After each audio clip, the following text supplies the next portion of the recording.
Hello, everyone. Welcome to the Point and Click Adventurers podcast with myself, Turian Shepard, and my co-host, who will be over here somewhere, Either side. YakWaxLips. Yeah. If this is your first time here, welcome. Thank you for joining us. As the name would suggest, this is a podcast all about adventure games, and we go into things like the latest adventure game news, interview developers, artists, voice actors across the genre, and we have a special topic which we cover in depth in every episode too. So, Michael, do you want to share this week's topic with everyone? Sure, I absolutely will. If you tuned into episode 1, you might be expecting a deep dive into the years 2000 to 2010 and all the adventure games that went on. However, we've changed tune a little bit since then. There's been 2 weeks past since then. So this week's episode is going to be a look at the resurgence, or rather the returning of several big IPs, namely Monkey Island, and also Ken and Roberta Williams coming back, and also a couple of days ago the announcement of a new Simon the Sorcerer. So why are these big things coming back now? Is it is it the right time? Are they going to be received well? And then we're just going to look at these 3 big IPs, I guess, and then just skirt around that subject and deep dive and see where it takes us. Yep, that's right. But before we jump into that too much, what have you been up to in this past couple of weeks since the last episode? In the past couple of weeks, so I started and finished a couple of games. So the first one that I did was I played Crowns and Pawns Kingdom of Deceit, which came out pretty much when the first episode aired, and I completed it in a couple of days, and it was really, really good fun. It's 3D adventure, very much heavily inspired by Broken Sword. Yeah. But it was really good, really interesting puzzles. Like, the difficulty changes quite vastly. I even had to tweet the developers after me playing it for half an hour, because I literally couldn't get past like the first puzzle. I was like, what's going on here? And then they made it a bit more clear, and I was just like, I'm going to try and go through without tweeting them again. And I didn't. I did. Sorry, I managed to get through to the end. Really, really good fun. It takes in a lot of real life places. The guys who made the game are Lithuanian. Yeah. And so a lot of the places are real places. And yesterday, in fact, I saw on their Instagram stories, they'd taken films of them walking around these real places, and you could see exactly what they're taken from. Like the church, the couple of churches that they feature in the game are exact replicas, and they're amazing churches. So that was really good fun. And yeah, I definitely recommend that. It's up there with one of my games of the year so far. Music's great, story's great. The only thing I'd wished, which would this is just being selfish, is it was a little bit longer. Because it starts to really get into the depth of the story. It's very like historically driven, a lot of things about churches and history, very much Broken Sword like. And then it kind of hits this climax and then just stops. Like, I kind of expected it to kind of like then add another layer, but it didn't. It kind of stopped. However, they do kind of leave it open for a sequel. It is a full grown story. It's not like, oh my god, there's loads of stuff left to do. However, the heroine of the story, Milda, I think her name is, she is left open to wander the world and maybe see what comes next. So that's the first one that I've played. And what else have I played? Oh, I've just finished, actually, which came out yesterday. Again, I was given a review copy, so I managed to complete it in a couple of days, is Voodoo Detective. Have you heard of that one? I have, yeah. I saw that all over Twitter yesterday. I haven't played any of it yet. I've actually bought it and I'm ready to play it. But it looks really, really cool. How have you found it? Yeah, really good, really good. I only found out about this about a month ago. And yeah, mainly because the music's done by Peter McConnell, who obviously, you know, a lot of LucasArts games, namely Grim Fandango soundtracks, one of my favorite soundtracks of all time. So that really piqued my interest. But the art style is really good. It's classic point and click. I don't mean with like the verbs at the bottom, but like the way it's structured is very much classic point and click. And no spoilers here. I won't spoil it for anybody, but it was really good. It was really good fun. Really good characters, really well written. Okay. And quite a lot of humor in there, but at the same time it's quite serious. I'll have a full-on review on the YakWaxLips channel at some point. Okay. But yeah, those are the 2 kind of newish games that I finished. And and then apart from that, like, I mean, I think I'd finished my yesterday Origins Let's Play on the last episode. If I didn't, I'll finish that now, and just started. I know you've played this recently as well. Going on the classic Broken Sword 1, Shadow of Templars, original edition. So yeah, it's been pretty full on with the new games. I'd like to have played more, but it's just you don't have many hours in the day. That's it. So, growing up and being an adult takes away your time from adult things. Yeah, you have to you have to cook dinners and iron and things like that. It's like, no, we just want to sit and play games. But definitely, alas, I couldn't. So those are and then the other one which I mentioned last time, which I haven't really picked up again, is I'm going through Fate of Atlantis, but that was all on stream, and I haven't streamed since because of my sciatica. But that's all I'll go into at the minute, because I can't sit for very long. You might be seeing me moving along on this chair left and right and getting comfortable. But so it's been a good couple of weeks of games. However, I wish there was more of them. But that's me in a very large nutshell. How about you? What have you been up to? I have, like you said, also been playing Broken Sword a little bit, but unlike you, I've been doing the remastered versions of the first 2 games, which I know is highly controversial. Yeah. I've been told by a lot of people on those videos that you should have played the original because they changed this and that. And I mean, I've enjoyed it, and I've liked. I didn't play the original versions, so I can't really make a comparison. I liked the stuff they added in. If anyone hasn't played it, there's more stuff with Nico's backstory in the first game, I've been told. Yeah. But they took out a lot of the jokes and deaths. Yes. So as far as I know, you can't actually die. I didn't die anyway, which I feel like is a bit of a shame. I don't know if that was like an age rating thing, or whether it was they figured that later on people just weren't interested in adventure games where you could die, but it sort of takes away the drama a little bit for me. I don't know if you feel the same way. Have you played the remaster? I have. I played the original when it came out a couple of times. I had it big box edition, and then didn't play it for years, and then played it again on iOS, the remastered, and I even played the Wii version, Nintendo Wii. Okay. And what I loved about Broken Sword is the intro, the whole Paris in the Fall, that kind of thing, and then the music, and then the cafe blows up and all that. And what they did with the remaster is they didn't get rid of it, but the start is very cold and dry, and you start as Nico, and it doesn't need it. It doesn't feel like it needs it. In terms of the death and the blood and all that kind of thing, it wasn't until recently that I found out about that, even though I played the different versions several times. Okay. It wasn't something that detracted too much for me. Yeah. As I'm going through Broken Sword, the original one again now, I'm knowing where the deaths are coming, so I'm gonna die because it's fun, and I'm gonna do it on stream on my Let's Plays to show people that you can die in these games. And I did hear an interview with Charles Cecil basically saying that they probably should have left that stuff in. It was more of a an opportunity to do the director's cut, so they did it, and so they I don't think he uses the word regret, but I think looking back, he would have liked to have added those in. Either way, they're still great games. I prefer the original, but I've played the remastered about 3 times, again mainly on my phone in the doctor's waiting room and stuff like that, and it's quite an easy pickup. But but I haven't played the remastered of the second one, or have I? No, I have. Again, it's been a while. I have, but again, only on iOS, just once. So again, I couldn't really pick out the differences on that, whether it's worse or better. I'm sure people in the comments will let us know. I think which is worse and better. I mean, I did do a little bit of research without spoiling things for myself, and people in the reviews on Steam seem to suggest that 2 was a more accurate version of the original sort of thing, if that makes sense, whereas they kept a lot in but just added a thing like an auto save mechanic, so that way they kept the deaths in, but if you died you could sort of just boot up an older save, which is a couple of minutes before, rather than having to reload to God knows how long it was since you saved, unless you're a Sierra player, in which case you're sort of saving every 5 seconds. Exactly. You have a save button on there, save alarm every 3 minutes. Well, that's it.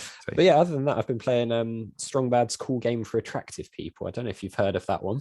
The only reason I've heard of it is because you're playing it, and I see you pop it up on your channel a lot. That's what is it? It's by Telltale Games. I think it came out in about 2008, 2009. And it's based on, do you recall the strong bad emails at all that you could get sent to your email inbox? No, not at They were all. basically this really short, I think they were flash animations that were between 30 and 60 seconds long, where it'd just be a character replying to people's emails and taking the pee out of them, essentially. Wow.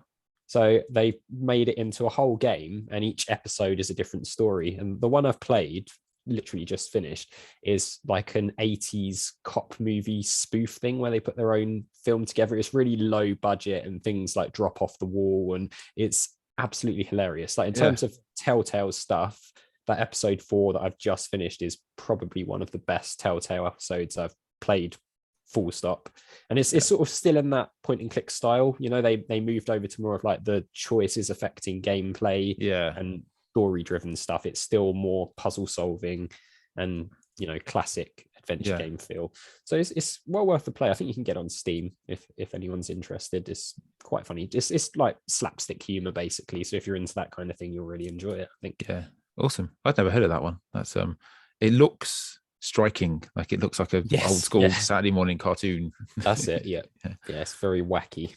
I mean, I haven't done anything else. Played some games. I mean, what have you got coming up afterwards? Because I mean, I'm looking at my list now and it's ginormous. What's next up?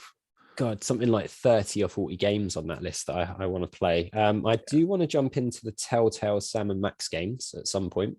Yeah, because I've heard those are very good. I've not played those before. Yeah. Again, there's that whole thing with they did remasters, didn't they? And I think they took out some of the more controversial jokes. So you've got a lot of people who feel it wasn't quite as good as the original versions. Yeah. I saw that as well. Like, you know, I haven't played the one that you're mentioning. I played the season 1, I think, when it came out again on the Wii. Yeah. But yeah, it is an argument to have where a joke 15 years ago is now, you know, very un-PC. So is it right to take it out, or does it ruin the game? And I mean, I can't speak for that game, but if it's going to cause controversy now and, you know, times change, I'm all for kind of taking it out. Yeah. Really, that's my opinion anyway. And I think, as far as I know, I might be wrong on this, I think if you buy the remastered version on Steam, you also get the original version that you can download. So I mean, if you really want to play the older version, you do also get that, I believe. Similar to, I think, what you get with Broken Sword. I think if you buy the director's cut, you get the original as well for free. I'm not, to be honest, I'm looking at my list going, I have no idea what's coming up next. I mean, I will probably, like I said, I've just finished Voodoo Detective for a review. So, and I've got a couple of reviews still to come out. But the next one I'm going to play for review is probably Trouble Hunter Chronicles, which came out back end of last year, September, October last year. And again, I actually spoke to Kay, the developer, on a podcast I did ages ago, like a good year ago now. And it was a really interesting kind of like it was all static. So it's like it's first person look, but the art is great. And the demo was really intriguing. Like it takes you down things that are just like seems so simple. It's executed really well. And it was on the demo was like a good 30-40 minutes long. And so that, I think, is probably next up for me in terms of what's next off stream and things like that. But yeah, continuing Fate of Atlantis on stream when I do, and Broken Sword Let's Play. I mean, with my Let's Play, which I think you're doing the same with all the Space Quests as well, is with Broken Sword, I'm now doing Broken Sword 1 all the way through. So that I'm dead excited about that, actually, because like I say, I played 1 and 2 numerous times, but I've never played 3, 4, and 5. So that's like the plan for the foreseeable months, I guess. Okay. Yeah, I mean, I've heard that 5 is very good. I think I've heard a lot of people say 4 maybe is not as strong as the other entries, but yeah, exactly. I think it's more. I think 3 and 4 are the lesser loved of the family. A lot of people do like 3, but I think 4 is definitely the one to I wouldn't say avoid, because I'm going to play it, but I'm not really I'm not jumping for joy that I'm going to have to play that one. But I suppose it's similar to Monkey Island. If you have that many entries, there's bound to be one which doesn't quite match up to the high standards of the other ones, especially if they're classic games like the first 2 are so well regarded. There's always going to be one that doesn't quite reach the same level. But I mean, it'll still be fun, and I'm actually looking forward to seeing your let's plays of the first two games, so I can compare the differences between what I've experienced in the remaster Yeah, and what the original was like. So yeah, it's going to be, and also seeing someone who knows the game a bit better than I did, because you probably know some bits and pieces that I missed. yeah. So Because I remember playing it for the very first time, and early on in the game, you walk into the Hotel Ubu, you have to yes, do something, and then you walk out, and if you have an item on you, Flap and Guido kill you. And yeah, it's like it's the first point in the game where you can die, I think. And as a 13, 14-year old, however old I was at that time, playing that for the first time, not being used to dying because all I'd played was LucasArts games. And then suddenly I've yes, spent an hour trying to figure out all this, and then suddenly I'm dead. I was like, yeah, oh, it has a whole new kind of like layer on it. And then yeah, there's always that edge of just like, oh my god, what if I die here? So although it wasn't, saving every 3 minutes, there was definitely parts. I remember dying in Syria and realizing I hadn't saved for like an hour and a half and had to go yeah. through so much more. But I can see that reason why they got rid of the deaths. But for me, the deaths just added an extra layer. So yeah, I'm looking forward to seeing how they do compare, because I Yeah. can't really remember the differences. I think we should move on to a little bit of news now, if that's all right with you. Yeah, of See, course. we've got normally I do my Trader Talk stuff, which comes out every week, but I haven't done it for a couple of weeks. So I've got a massive, like, I mean, you can't see my phone there, but it's got like a list. I was saying just before we press record to Turian that normally I have my list has about 3 or 4 things on, and I have 23.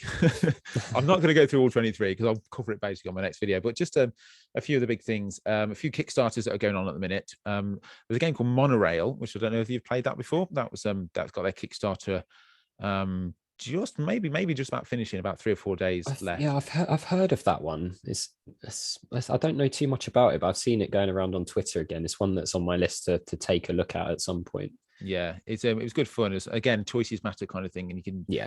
it was good fun. And then another one which I haven't written down is I think it's called Uninvited Ninja or something Ninja. Okay. Pixel art adventure. They're doing a Kickstarter now as well. Check those out down below. I will put all the links down below. But those are 2 Kickstarters to have a look at. By the time this podcast comes out, they might have already finished, but it's already worth, it's definitely worth having a look and wish listing all that kind of stuff. So those are the 2 Kickstarter ones, and then a bunch of games which are pretty much due to come out within the next couple of days, next couple of weeks. Nightmare Frames. Did you play Nightmare Frames at all? I did, yeah. I played the demo for that. It was really good. I've been waiting for that one for a long time, so I'm excited for that to come out. That's really excited. I I haven't even written down the date. I'm just saying Nightmare Frames comes out. I think it's June or July time. So yes, June, I think. Pretty much soon, yeah. And then Born Punk as well. He's coming out back into June. Again, another pixel art cyberpunk kind of game. And Octavio Navarro's new game is out very soon. Is it today? Uninvited? It might be today, actually. Anyway, the guy who did the pixel art for Thimbleweed Park, and he's also got the Supper and Midnight Scenes. Midnight Scenes. He's got if you like pixel art, you'll know who he is. If you don't, you probably won't, because that's all he does. But he's amazing. So his new game is out. So there's a bunch of news there. I'm sure we'll cover a lot of these games in depth as we play them, but I just thought I'd let you guys know what's going on in the world of adventure games whilst I have the chance to tell you. Any other news that you've come across that I've not covered quickly? Yeah, one I've sort of been keeping an eye on for a while is Intruder in Anticonia, which is by Aruma Studios. Back when I did a podcast a while back, I actually had Ruben on as a guest and we talked about it, and I've sort of followed his journey from his first ever free game, which was for a game jam, all the way up to like this is going to be his full release. So I believe that's out in July at some point. He hasn't given a proper date yet, but that's one about a girl who wakes up and can't remember anything and has to sort of recover her memory, basically. The demo is out there if people want to play that, so it's quite a cool concept. I played that demo at one of the Steam festivals not long ago, and it was good fun. Yes. So I didn't know that was coming out soon, so I will add that to my list. So yeah, excellent. Again, we'll leave all these things down below. And I must say, before we head on to the developer interview that I did later on, mentioning Kickstarter, there is a Kickstarter for Casebook 1899, which starts on May the 31st, and you'll be hearing me speak to Gregor Muller of Homo Narrans Studios. later on in the episode where we talk about the Kickstarter of the game and all that kind of thing. And I don't get the name of the game wrong at all. I've cut that bit out, so it doesn't matter. Should we move on to the meat of the subject and what's going on with the adventure game Renaissance right now? Go on, go ahead. Like I said at the start, a new Monkey Island coming out. Yep. Before that, Ken and Roberta Williams making, remaking Colossal Cave, even though it wasn't a Sierra game, they're kind of remaking that. Yeah. And then the announcement that there is a new Simon the Sorcerer coming out next March as well. So is it a blossoming renaissance now? Is it people jumping on a bandwagon? I mean, what's going on in the series, in the genre? Sorry. I mean, the genre has slowly been coming back, I would say, over the last maybe 5 years. I wouldn't say Thimbleweed Park was the one that started it, but I think that was the first one that I noticed, obviously being Ron Gilbert and co. That game piqued my interest. And it seems since then, the indie scene has really started to flourish. And now, obviously, this year, all the big guys are coming back into the genre as well. And it almost feels like it is a full-on renaissance now, doesn't it, with Monkey Island? And I mean, the Simon the Sorcerer thing took me completely by surprise. I don't know if it did with you, but yeah, I had no idea, no inkling at all. And the thing with Monkey Island is, like, people were always saying they want a new Monkey Island, new Monkey Island. No one was ever saying I want a new Simon the Sorcerer. Like, it's fine as what it was. It's fine as an old school thing. Yeah. So when that came out, I think it really took me by surprise. And I mean, there's a whole other conversation about the art style, which we've had. I mean, I kind of feel like that conversation is getting a bit dull and dry now, because we've had it with Monkey Island, and it's the same issue. You know, if it's not pixel art, people are spitting out dummies. But yeah, just the story of Simon the Sorcerer. If you haven't seen the trailer, we'll link everything down below. It's basically I'm not sure whether it's a new studio, but it's definitely their first point and click game. Yeah, and they've got the rights to Simon the Sorcerer. And it looks good. I think it looks fun. I think it looks like a fun game that will bring nostalgia to you a little bit, I guess. But it looks like it might be aimed more towards a younger audience. We'll wait and see. But I mean, it's the thing with me is the start of Simon the Sorcerer. Like, he finds the book and gets sucked into the land and all that kind of thing, and that's the start. Yet this new game is a prequel set just a couple of weeks before this happens, where all this magic stuff happened. So I'm not really sure how it's going to fit in with all that. It's interesting, isn't it? Because I don't know if it's going to rewrite the start of. I mean, surely they wouldn't do that and sort of retcon the beginning of the original game. I wouldn't have thought. So it'll be interesting to see how it ties into the story, because that was the thing people picked up on straight away. I saw sort of the comments under the trailer saying, well, this doesn't really make sense. So I'm sure they'll find a way to make it work. But I mean, the art style and everything looks great, in my opinion. I know people have complained about it a little bit, but that seems to be the thing to do now, doesn't it? An adventure game comes out, or it's not pixel art, so therefore I dislike this. So and I think we must stress as well that it wasn't just like, Monkey Island, Return to Monkey Island was announced, and then suddenly someone's like, I need to make a Simon the Sorcerer game. This has obviously been in the works for a heck of a long time. It's like it looks more or less complete. It's due out March next year, so it's another 10 months or so. So they've still got work to do on it, but which makes me bring the question, like, Ron's been working on Monkey Island for 2 years. Mm-hmm. Simon the Sorcerer probably been working on for about the same length of times. Yeah. Then you've got Ken and Roberta Williams jumping back into the genre with their Colossal Cave, and they've been working for about 2 years. So, like, do you think the whole issue of COVID has a thing on that? Or if COVID didn't happen, do you think that maybe any of these things would have happened? Because I mean, I know for a fact that Ken and Roberta, Ken basically wouldn't have done this if it wasn't for COVID, because he retired, he was on his boat with Roberta and all that, so he wouldn't have returned. But being forced to sit down for 2 years, I think it's had a massive effect, and a kind of a positive one, I guess, because we're going to get these games.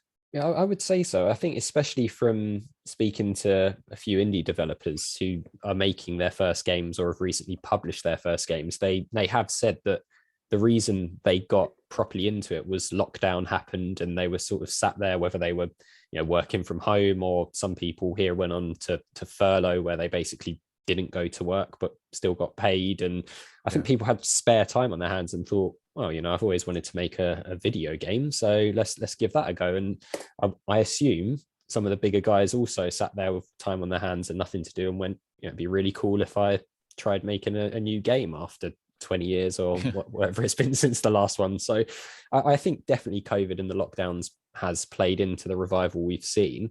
I mean, even if you look at the indie scene, really, since COVID started, about 6 months after that is when we started to see more and more games coming out, to the point now where you've got that massive long list, and there's a couple of adventure games seemingly being announced every week now. So it's difficult to keep up. I don't know if you're finding it the same way.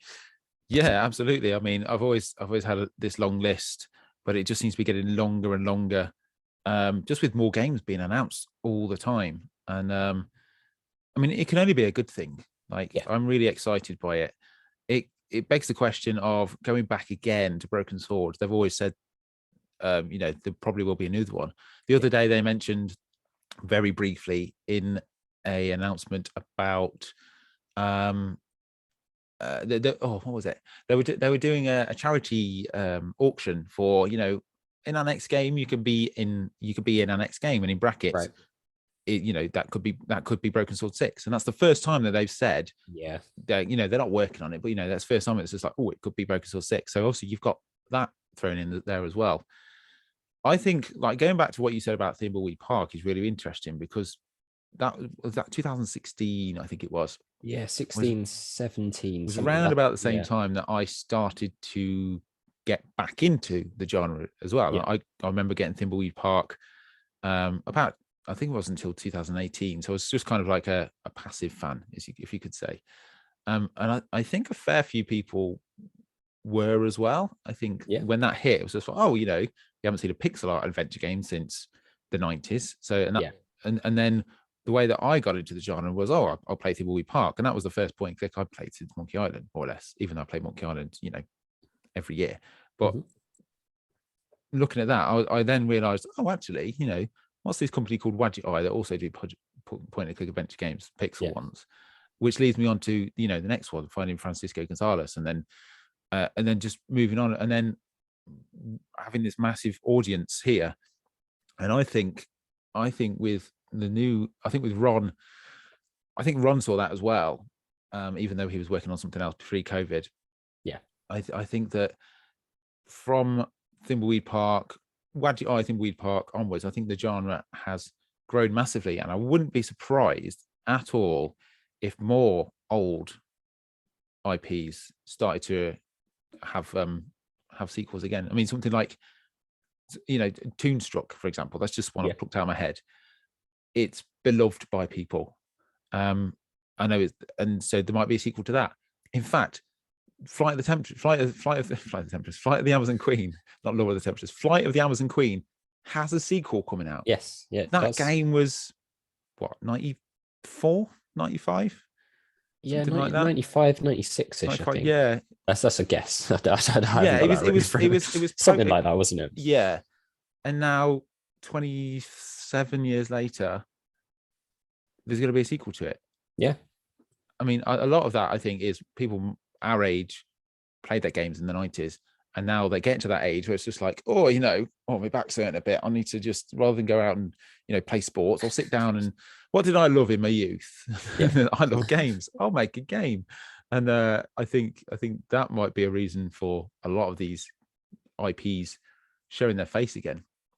Yeah, I would say that's probably quite accurate. But you get to a certain age where I don't know if you felt the same way, you start nostalgically watching and playing things that you grew up watching and playing. And I think if you are that way inclined that you want to make a video game, it's probably natural to go, let me make something that I enjoyed when I was younger. Like, it can be, obviously it doesn't have to be a continuation of a well-known series, but I want to make a pixel art adventure game, or, and then it goes from there. I mean, we've got one-man band developers now coming along and making adventure games which are unbelievable. Like, some of the ones that I've played, just, you almost can't believe it's one person that made it.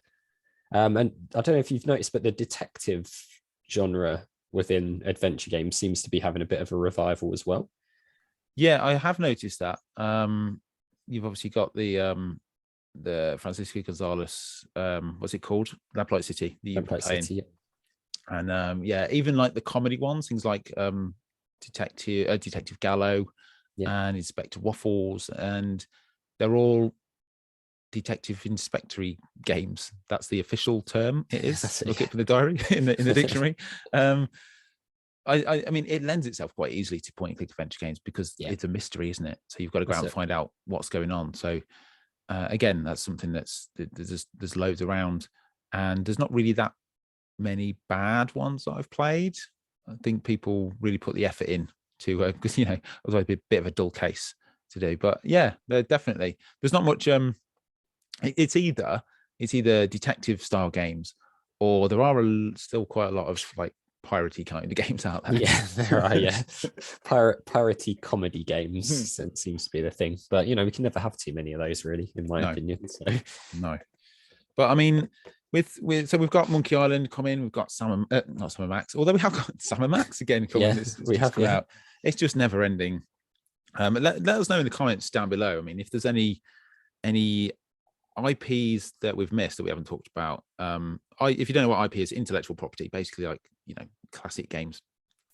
But also, is there like a certain game that you would like to see a sequel to? I have. I mean, I'm living the dream. I'm literally all I wanted was Monkey Island sequel, and I've got it. So that's me done. In terms of anything else, I'm happy to have whatever comes. What about you? I mean, I've always, ever since I played Day of the Tentacle before I played Maniac Mansion, and I've always sort of since figured it'd be quite nice to have a bit of a follow-up to Day of the Tentacle. I'm not really sure how it would work given the way that the way that game ended, but yeah, I mean, that is one of the other things, is that there's a lot of indie developers out there who make fan games based on. So I think there are quite a few Day of the Tentacle universe fan games out there, which sort of I think one's a prequel to Maniac Mansion. Yeah, and there's a couple that are set afterwards. So, and it's the same thing with Space Quest as well. I think there's 4 or 5 fan games which people have basically gone, I'm going to carry this on myself. And some of them apparently are quite good. So I don't know. I don't think there's been any with like Monkey Island or any. Well, there've been the spin-off games that are sort of Back to the Future and Monkey Island together. I don't know if you've played any of. Yeah, I haven't played any of them, but I see the developer. I think his name's Daniel Spinelli. I think Sorry if I've got your name wrong. If you're listening, but yeah, the whole Back to the Future Monkey Island mashup, and he does lots of different mashups. I haven't played any of those, but they're very interesting. There's also a Broken Sword 2.5 or 1.5, which is set, I believe, in between Broken Sword 1 and Broken Sword 2. It just tells the story of what happened. And again, it's really well done. They had the blessing of Revolution, and they even used some of the Revolution assets to make that, I believe. Okay. The only reason I know all of this is quite fresh in my head is because I'm contemplating whether to play it after Broken Sword, in between the Let's Plays I'm doing. And I actually thinking about it, it's the same developer who has just released the Crown of Pawns I was talking about. I think that was that was like his fan game. Yeah. So, but yeah, there's a lot of love for the old adventure games, and they seem to be coming back with a flourish and with some confidence, and hopefully they're going to be good games, because that's the other thing as well. We talked about Monkey Island, Simon Sorcerer, the Ken and Roberta game. They're not out yet. They could all be trash. They could. Hopefully not, but yeah, they could. Yeah. I suppose that's always the danger, isn't it? When you bring back something that's got such a big following, if it sort of falls below expectations, does it taint the previous entries for some people? Yeah, that's it's always true. Like a bit of a sour aftertaste, isn't it? If it doesn't get well it's the same with all. It's the same with all media, because like I'm a ginormous Jurassic Park fan, and like Jurassic Park, I saw it. I was 10 years old when it was out at the cinema. I went to see it twice at the cinema, and I loved it. I had the VHS, and I think, you know what? I think I might even be wearing a Jurassic Park t-shirt right now. Let me just have a look. I'm even wearing a Jurassic Park t-shirt right now. That's how about that? And I loved 1. I even loved 2 and 3. Yeah. And then they brought out Jurassic World, and I came out of that cinema angry with what they'd done to my Jurassic Park, and I hated it, and I hate it. And there is that danger that if you hold it so dear to your heart, that they're going to ruin it. Which I kind of see where the whole backlash of the pixel art thing come from. I use the word backlash quite lightly there. It's not really a backlash, but a few fanboys shouting loudly. I can see that, but you can always just kind of, like I do with Jurassic World, just pretend it doesn't exist. Yeah. If Monkey Island, if we turn to Monkey Island sucks, then just go, well, my Monkey Island is Monkey Island 1 to 5 as it is already. Doesn't really matter.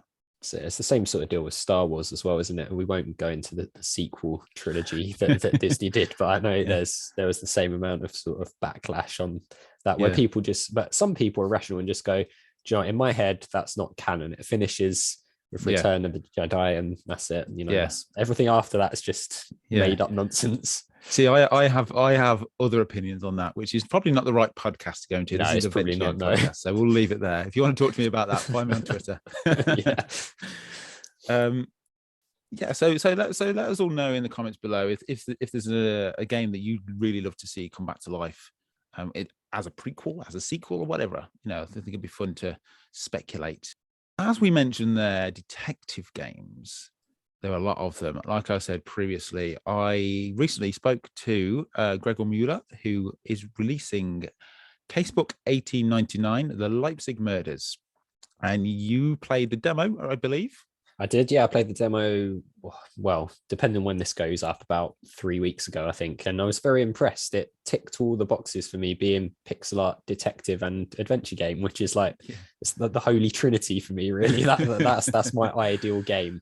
So I was really impressed with it. And I guess, have you played the demo as well yet? I haven't played it yet. I plan to play it over the next couple of days and hopefully have a video out before the Kickstarter starts, because this episode, touch words, plans to come out on Monday the 31st. And if that is so, and you are listening to it on Monday the 31st, the Kickstarter for Casebook 1899 is also out right now. And so I spoke to Gregor for about 20 minutes or so about the game, about where he gets his inspiration from, about the Kickstarter, and other things in there as well. I must say that I've already edited it out, so you won't hear it. But I did ask him, why has he set this game in 1920, even though the game is called Casebook 1899? I felt a bit of an idiot, so I thought, no, I'll cut that out. But now you know it anyway. So there you go. Anyway, let's launch straight into that interview. And here is Gregor Mueller talking about Casebook 1899. So here on the Point and Click Adventurers podcast, we like to discuss not just old classic games, but new ones that are coming out, things that are in the works, things that have just come out. And one such game that is in the works is Casebook 1899 The Leipzig Murders. And I have on the line with me right now the developer, Gregor Muller. And how are you doing, Gregor? Hi, I'm fine. It's a beautiful day and I'm happy to talk about the game. So thanks for giving me the chance. No, anytime. I've featured the trailer on my channel before, and it got a really good reaction. One from the look of the pixel art. I mean, pixel art goes straight to my heart. I love it.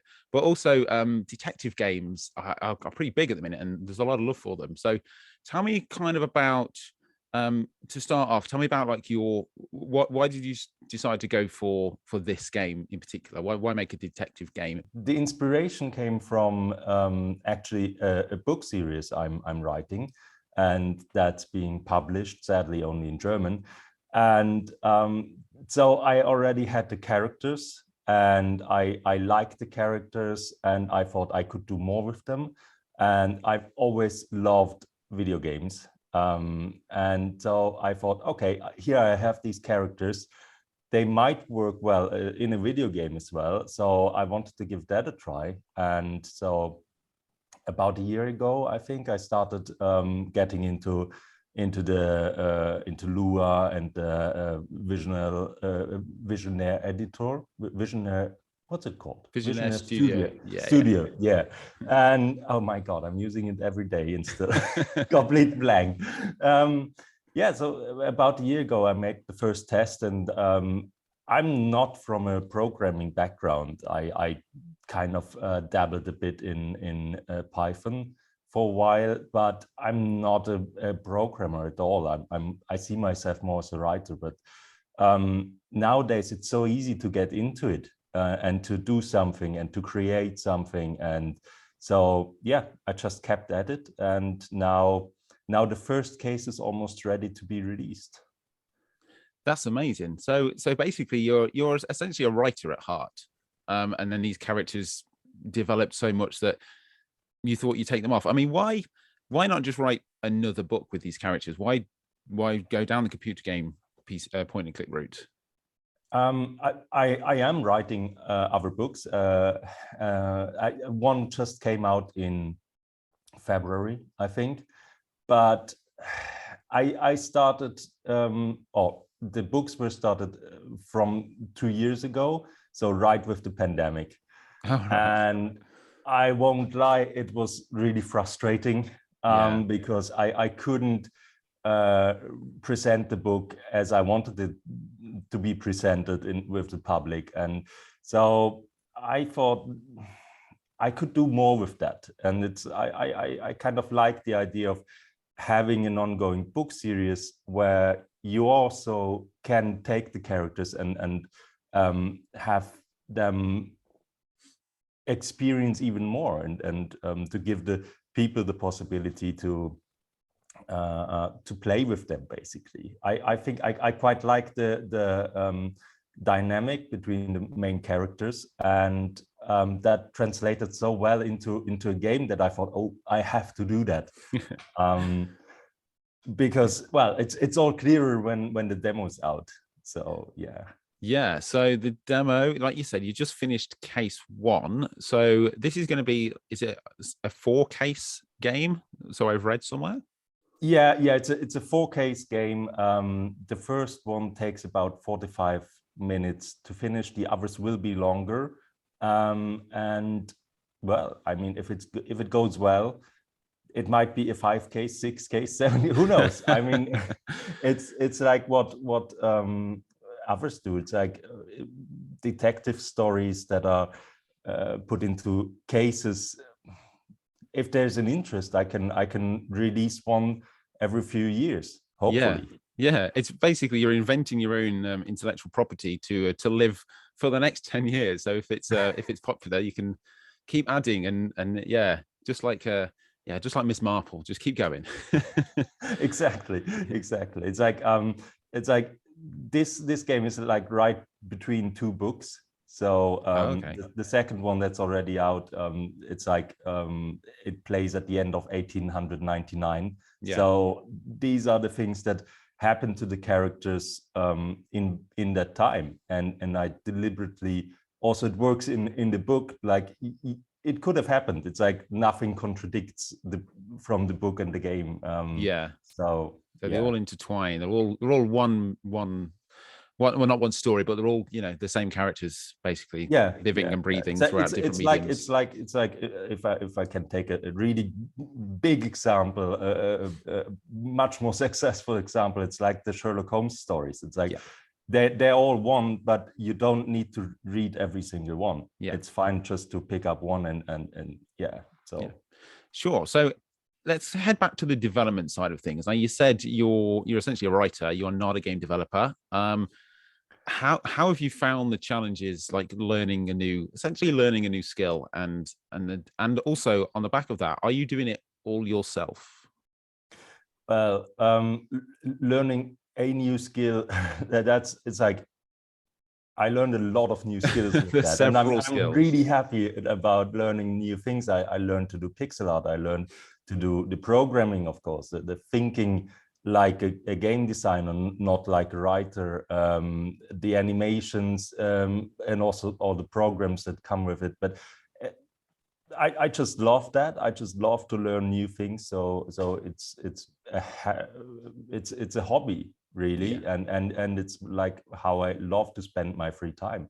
The question is, I am calling myself a solo developer, but I think there's only a very few of them that are really doing everything themselves. I'm not one of them. I have some help with the art. I have help with the music. Of course, I'm the most unmusical person you could imagine. It's like I've had the wonderful Sarah J. Foster to compose a theme for the game. Yeah. And Julia, who made the cover art, she's amazing at drawing. And then I have like people who take the backgrounds that I do and make them beautiful. Yeah. And so, yeah. And then, of course, I have the German voice actors, only German, sadly. But yeah, that's how it goes. And they were wonderful. So I'm like, yeah, I call myself a solo developer, but with lots of help. You're doing the heavy lifting. You're doing the majority of it, but you've got a few hands helping you out here and there. So yeah. I mean that's great. Now I can't not mention the fact about Lamplight City. It's gonna get compared to it. You know, it's a case by case game. It's pixel art. It's a detective. I mean, how do you feel about that comparison? Is it going off the back of the trailer that I've seen? Is it a fair example? Is it a fair comparison? Well, I hope so. I mean, it would be wonderful to me to be compared to that. And well, hopefully the people will not say, "Oh, look at that! They made it much better." No, but of course, it has been a huge influence. I look to that a lot when developing it. Not so much the art style, which is fantastic, of course. Yeah. But the kind of I think the player agency, I would call it. I was like halfway through the game until I realized you could actually fail the cases in that game. Yeah. And that was something that completely blew my mind, not knowing it. And it was like, it felt so good. It felt so rewarding that it's actually the player's own skill to solve the cases. And that's something I wanted to take for Casebook as well. Yeah. To really give the player the agency, but also the challenge to solve a case. Yeah, I think that's really important as well, because there are so many like AAA games that you can play for hundreds of hours because there's so many different side quests and different things. Yet a point and click adventure game, which is, 5 to 10 hours, it's very linear. It's very like A to B to C. You do this. So something like Lamplight City, where you can fail the game, it's essentially you can go back in and play it again and take different choices. And then, I mean, I've played it twice and I've still not completed all of it because there's still things, and I still think I've got to go back and do that, which I will because it's a great game. So, I mean, is that an important aspect of your game as well, like replayability? Yeah, definitely. It's like it is. If you get to play the first case soon, you'll immediately see that it is planned that you arrive at a solution, and then you're confronted with the fact that it might not be the real solution, but you can arrest the wrong person, basically. Yeah. Awesome. Yeah, it sounds. So, it's a great gameplay mechanic, which I think that it is important in adventure games these days. Now let's head back to the development and where you are at the moment. You've just finished case 1. The demo's not out yet as we record this, but you are looking to head into a Kickstarter as well. So I really want to delve into that and see. Tell us a bit about that, when it's due out and what you're expecting from that and what people can get in return. Yeah. So right now I'm beta testing. I have some wonderful people who help me find all the bugs that are still in there. So I'm at the end of round 1 now, hopefully squashing all the bugs while not putting too many new ones in there. And as soon as that's finished, the demo, it's like, I always say demo, but it's like, I feel like underselling it. It's like, it is the first case, which is about 2/3 of how long the other cases will be. That will come out really soon. And in I think May we'll see the release of the Kickstarter. Yeah. So yeah, you heard Excellent. It here first. So it's games can live and die on these Kickstarters. There've been several that are looking really promising and then they didn't hit it, and so that's the end. I mean, is that the case with your game? Have you got backing elsewhere, or or is this going to just help you across the line, or is this kind of like a big chunk of what you're gonna, your future essentially? Yeah. I mean, I mentioned that I'm doing this in my free time. This is not my job, as so many indie developers do it. It's like my little baby. And other than writing, that's a big difference with writing. It's like, for writing, you don't need anything. You need a pen and paper and some time. But game development, I learned over the last year, is really, really expensive. And because I need help, I need the Kickstarter to be successful. And there's definitely a possibility that it fails, and then we will not see the full game. But it would be sad, of course. I would love to work on this game more, but that's why I decided to make a complete first case as for the demo, because if it stands on its own, I would be fine with that. Yeah. Okay, cool. So Kickstarter in May, you'll just finished case 1. Let's say, touch wood, everything goes well, Kickstarter's funded. When are we looking at the release? It's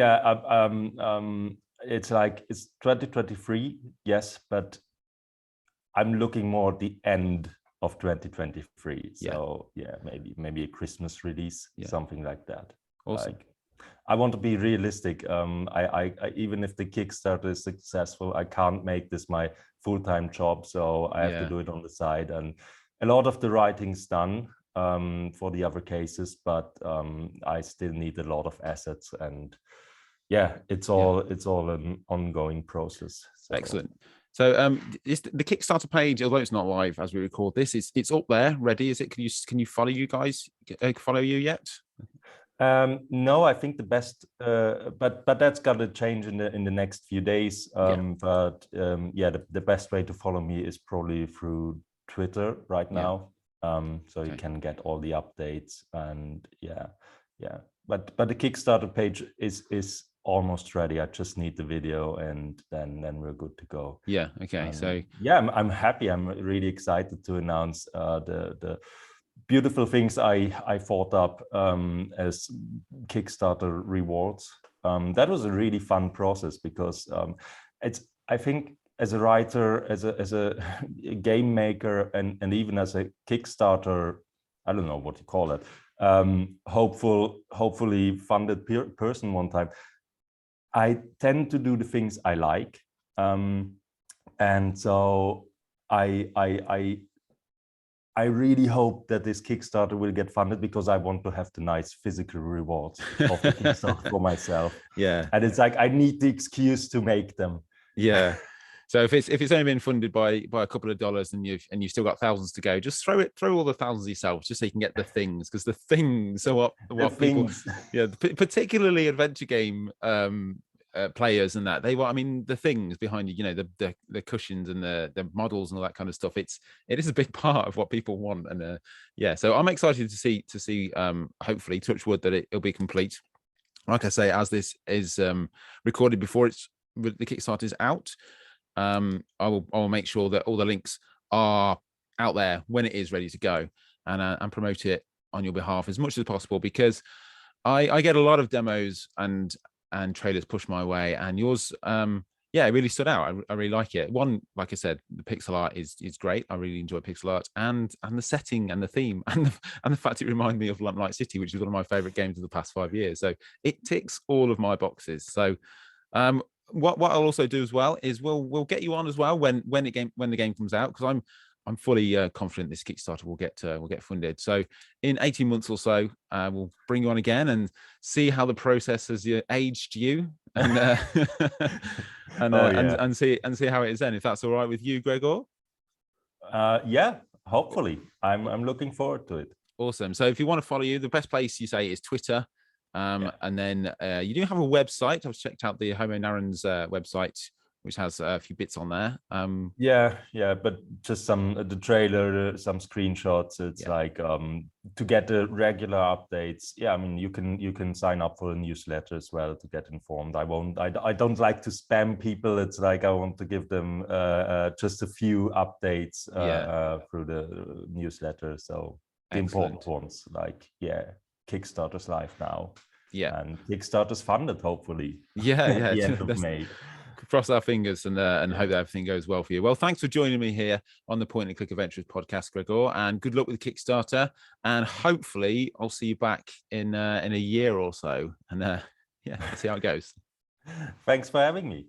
Cheers. Take care, mate. So that was Gregor Muller there talking about Casebook 1899. I'm super excited to start the demo, and go and back it down. But I'll leave all the links down below in the description. Go and back it. So, what do you think about that interview then? My first solo endeavor. I was impressed. Yeah, he did a very good job. But it was nice hearing from Gregor about his game, and actually the influences. I've never really come across a dev that I've spoken to or seen an interview of where they've come from a background of writing and then moved into video game with the same set of characters from the writing universe. I think that's a pretty cool idea, actually. I don't know what you thought about that. Yeah, definitely. I think it's a really cool concept. It's one of those where it's like, it doesn't matter what medium it's on, it's across the board. So I imagine the books, although unfortunately they're only in German, you've got the books and then you've got the game. There's no reason why you can't just like carry on, add a comic book in there or something, or a film. That's a bit of an undertaking, but do you know what I mean? It's basically the same cast of characters, different cases, and I'm really excited to delve into this. And it reminds, like I said in the interview, it reminds me a lot about Lamplight City, which is no bad thing, because Lamplight City is awesome. And I really like the idea that Gregor has taken on, that if you get something wrong, it doesn't matter. You just carry on. The same as what Gundislav Games did. So yeah, I'm very, very excited about this game. I think on Steam it says it's out this time next year, but in that interview we just say the back end of next year. So there's still a way to go yet, but you can play case 1 out of 4 right now, which I'm excited to do. Yeah, and I quite liked when I played the demo. Actually, it's all in German, but you can put English subtitles on. So I quite like that. I don't know about you, but I don't mind playing a game in a different language, especially because things can get lost in translation. So similar to when you watch like a movie, if it's in a different language but has the subtitles, I think it was a bit weird. Like for the first 10 seconds, trying to read the subtitles and listen to the dialogue was a bit like, oh, like my brain's a bit all over the place. But I fell into the rhythm really, really quickly, and it works so well. Yeah. I'm gonna have to play that to experience it. But yeah, I watched the majority of your playthrough actually, and I'm excited. I'm just it like you said, it ticks all of my boxes as well, like pixel art and based in not 1920 but 1899, and it being a detective, and those of it makes me salivate. It makes me go, yes, this is exactly what I want right now. I'm excited to start it. Yeah, so it was pretty cool. Hopefully that'll be fully funded. Go on. Yeah, so it's pretty cool as well to hear that he's potentially open to the idea of future episodes as well. Like almost like a Sherlock Holmes type thing he was saying, wasn't he? Where you can have separate stories that work on their own, but you can also play them as a series. I think that's a nice little. So you can just like add on cases as you go if it does well, which it's quite exciting actually. I think it's great because it's one of those where an adventure game, once you've played and you leave it and you very rarely come back to it. But if you're invested and go, that was fun, and then suddenly something else comes out, it's like the Dark Side Detective cases. Like you just add another one and another one and another one. It's like, and then they work on the next big game, and so in waiting for the next big game, you've always got these other things coming, and it's a really good model to work on, plus the books on top of that. So yeah, I'm really hoping it does well for him. Yeah, I think so. It's nice to see him looking long term as well with that, because I know a lot of devs are like, well, short term, but he's got all these ideas. So I really do hope it pans out so we can see it come to life. Yeah, me too.